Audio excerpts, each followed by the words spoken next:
Well, here I am back from the North American Honeybee Expo from Kentucky. Many of you will think, wait a minute, Ian didn't head down there this year. But I'll let you know, I secretly went down, and here is proof. Here is Cayman in front of his Gen B program, where he's invited a whole bunch of youth to participate within his conference. And as you can clearly see, I was there, as documented, as photographed. Had a heck of a time. Look forward till next year. What do you think? It's cold out. Yeah, it is. Well, It's actually cold out. That's why I have my goggles on. Haven't wiped out yet. By the time that we lose our balance to wipe out, we're already at the bottom.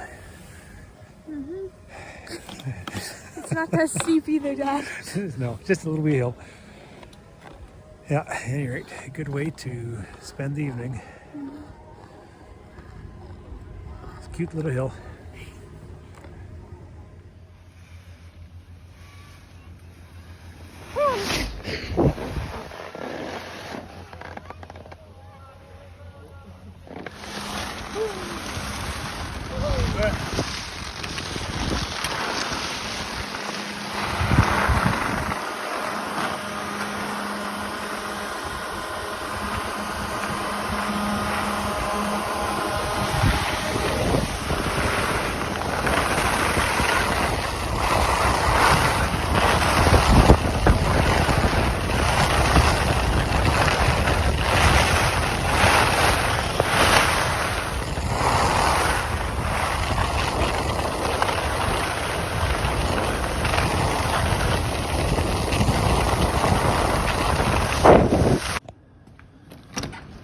Well, it's been a while since I've been in this shed. Ooh, a little bit cool. I should maybe turn down the fans. No, not so much within the shed. Maybe I'll just turn down the ceiling fans because we are in cooler weather now.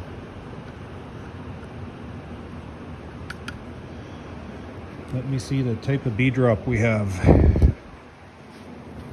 I opened up the shed yesterday because I had a fellow come by to purchase wax.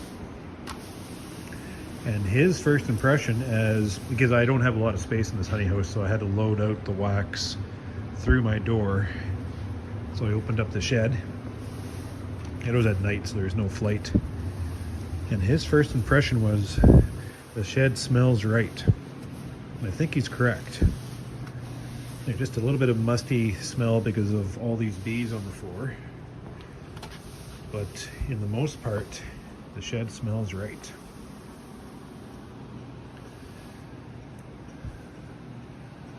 Oh, the shed just smells so good. It smells like bees. They're still on the bottom board, which is a good sign. Means there's lots of food in there. Let me see what the drop is. Where does this go?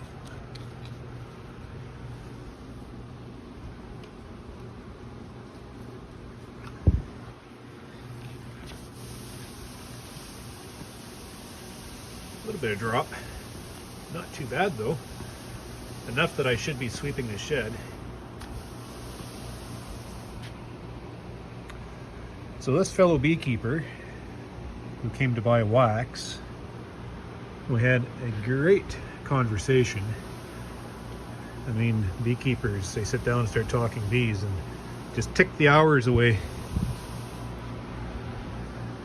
We got talking about that mechanism, that trigger that starts up that springtime brood nest. And as beekeepers in the north anyways, we noticed that there are years that we bring our bees out of the shed and there's no brood at all. Absolutely zero. And then there's years you take them out and they're working on a frame, maybe even 2 frames of brood. We're trying to figure out what the difference is. Is it daylight? Is it available, pollen stars within the nest? Is it just these old bees starting to time out and that's what they have to do is just rear brood? Some kind of a stimulative factor? I don't know. Ooh, there's more bees down this aisle.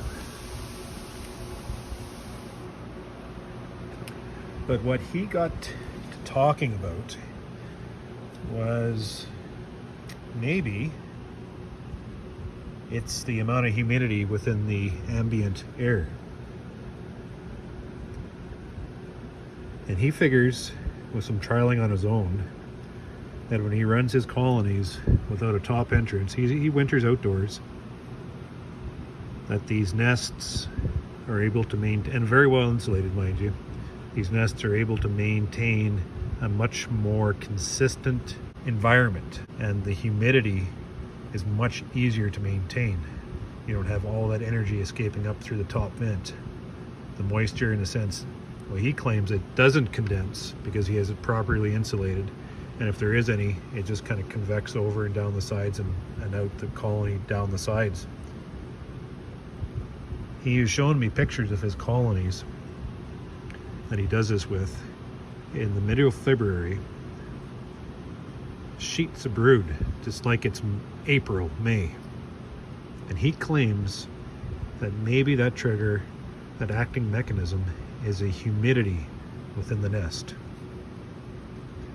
Now the humidity within this shed right now is under 20%.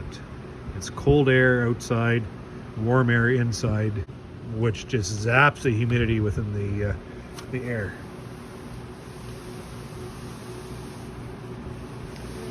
And maybe that is why in the spring, some springs we come in, it's very mild, it's warm, progressively warming, and the ambient humidity is much higher. Some springs we go in, it's cold. It's cold pretty much till the week we put them out. And the ambient humidity within the air is very low. And I have never really tracked that. So I really don't know. It just leads me to the question being, if in fact that trigger, one of those triggers or mechanisms in the spring that stimulates, not like the queen's laying eggs, she can lay eggs, but it's the nest itself that takes those eggs on to development into brood. What is that trigger? What is that mechanism that carries that forward? Such a healthy discussion, and is one that led for quite a while. Actually, my wife was a little bit angry at me because we were supposed to go off skiing and we were just a little bit late because I was late coming back to the house, which is just fine because she's used to that.